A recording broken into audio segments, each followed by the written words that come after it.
Si vous n'êtes pas dans une tradition religieuse affirmée comme celle-là, si vous êtes dans une tradition plutôt philosophique, et on peut faire référence à Athènes,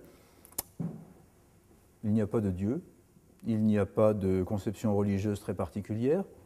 Par contre, il y a une mythologie, il y a une cosmogonie qui est très, très présente et qu'on a tendance un peu à oublier, c'est que le temps, Chronos, a été évincé de l'Olympe par son fils Zeus, et ce faisant, Zeus a enfermé le temps dans les entrailles de la terre, il a enfermé tous ceux qui combattaient, les titans qui combattaient pour le temps, et il a institué ce que les Grecs appelaient l'ordre et l'harmonie.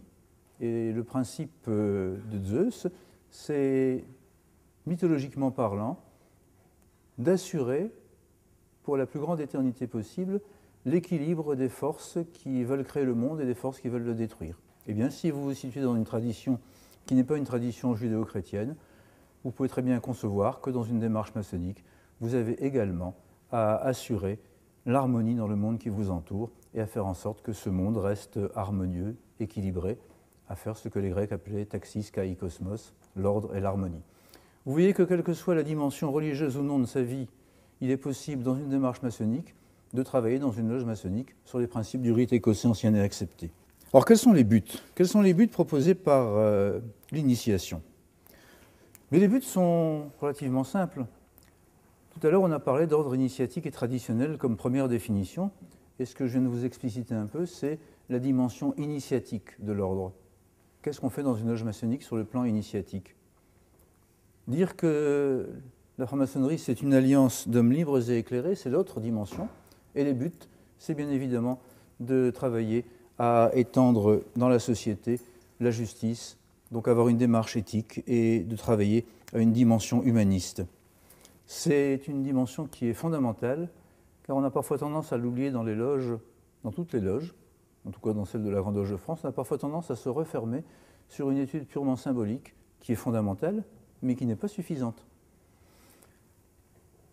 Comment cela est-il perçu et dit dans nos différents textes? Oh, c'est très, très, très simple. L'un de nos textes fondateurs s'appelle le Discours de Ramsay. C'est Michael de Ramsay qui était écossais, me semble-t-il, qui était initialement protestant et qui, venant en France, s'est converti au catholicisme, on peut changer d'orientation, et est devenu le secrétaire de l'évêque Fénelon à Cambrai. Il était bien sûr franc-maçon, il était membre de la Royal Society, et il a été chargé, en 1736 exactement, de prévoir, en tant qu'orateur de la loge Saint-Thomas au Louis d'Argent, qui se situait rue de la Boucherie à Paris, de prévoir la réception d'un certain nombre de personnalités de la noblesse, et son discours était prévu pour la réception des ducs sous l'acacia. Et le discours de Ramsay est assez fondamental, car il est resté dans les annales de la franc-maçonnerie, c'est un de nos textes fondateurs, comme les constitutions d'Anderson dont on pourra parler, et il disait ceci: il y avait 4 éléments dans la démarche maçonnique. Il y avait bien entendu la dimension symbolique du métier de la construction, des métiers des bâtisseurs, pas de problème. Il y avait la référence à une mythologie ancienne qui nous aurait fait remonter, mais là c'est de la mythologie pure, au premier bâtisseur des villes qui était le petit-fils d'Adam, Enoch. Il fallait bien se trouver une mythologie. J'ai souvent tendance à dire que quand on n'a pas vraiment d'identité, on s'invente une histoire. À l'inverse, quand on a une histoire, ce n'est pas la peine de se poser beaucoup de questions sur son identité. Ça, c'est une petite pique que vous savez bien, évidemment. Deuxième chose, c'est qu'il y a une dimension dans la franc-maçonnerie qui est une dimension chevaleresque, dans celle du rite écossais ancien et accepté. Métier de bâtisseur de cathédrale, dimension chevaleresque, qui devait plaire à l'époque, je pense, parce qu'il y avait beaucoup de nobles qui rentraient dans les loges maçonniques. Dimension chevaleresque que nous avons traduit par le fait que nous ne portons pas l'épée, bien évidemment, mais nous avons toujours pour ambition de garder les préceptes de la chevalerie du Moyen-Âge, c'est-à-dire de défendre la veuve et l'orphelin, on va le dire comme ça, et donc de contribuer également à maintenir un certain ordre dans la société. Et on fait la transposition très, très simplement en parlant d'une chevalerie non plus matérielle, mais d'une chevalerie de l'esprit. Et le dernier élément, c'est qu'il fallait étudier et traiter les arts libéraux, c'est-à-dire s'intéresser à la science et à la culture de son temps.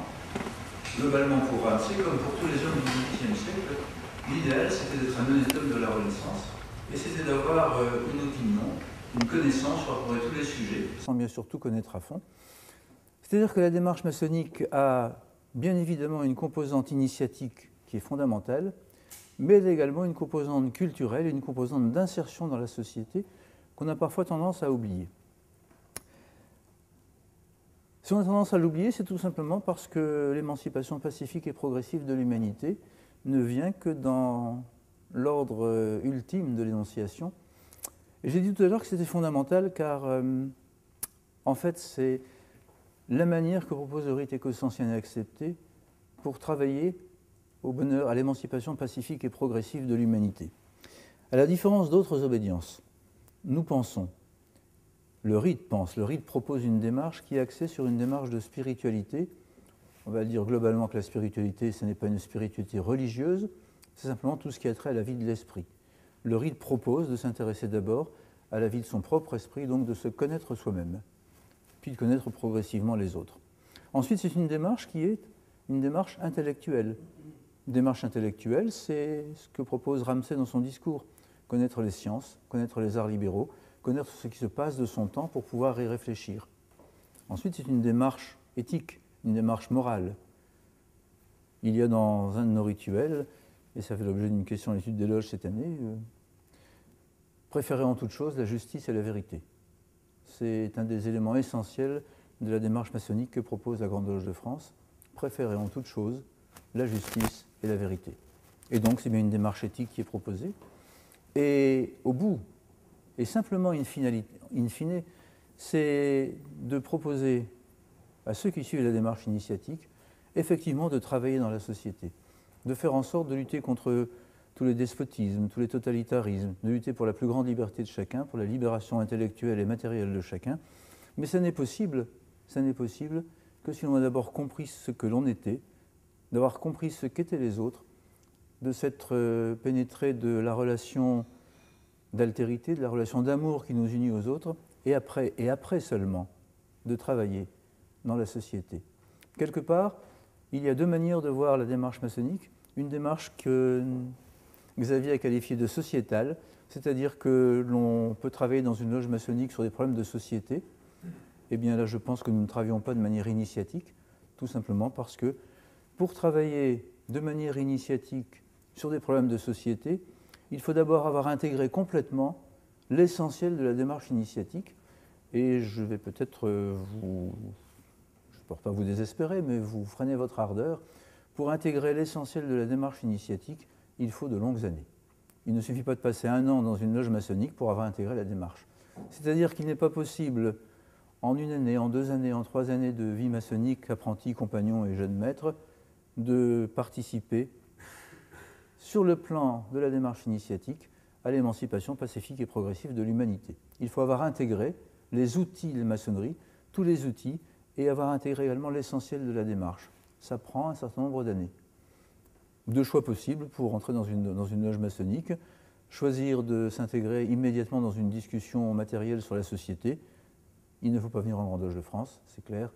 Choisir de travailler plus tard, après une longue formation, on met de formation entre guillemets, initiatique, sur les problèmes de la société, c'est possible, mais ça veut dire qu'il va falloir passer de longues années dans une loge maçonnique pour réfléchir avec ses frères sur la manière d'aborder la vie initiatique, sur la manière de gérer les outils symboliques qui sont proposés, de gérer les outils de justice, les outils de construction, et ensuite seulement de travailler dans la société. Vous voyez qu'il y a donc deux manières de voir les choses qui sont très très différentes.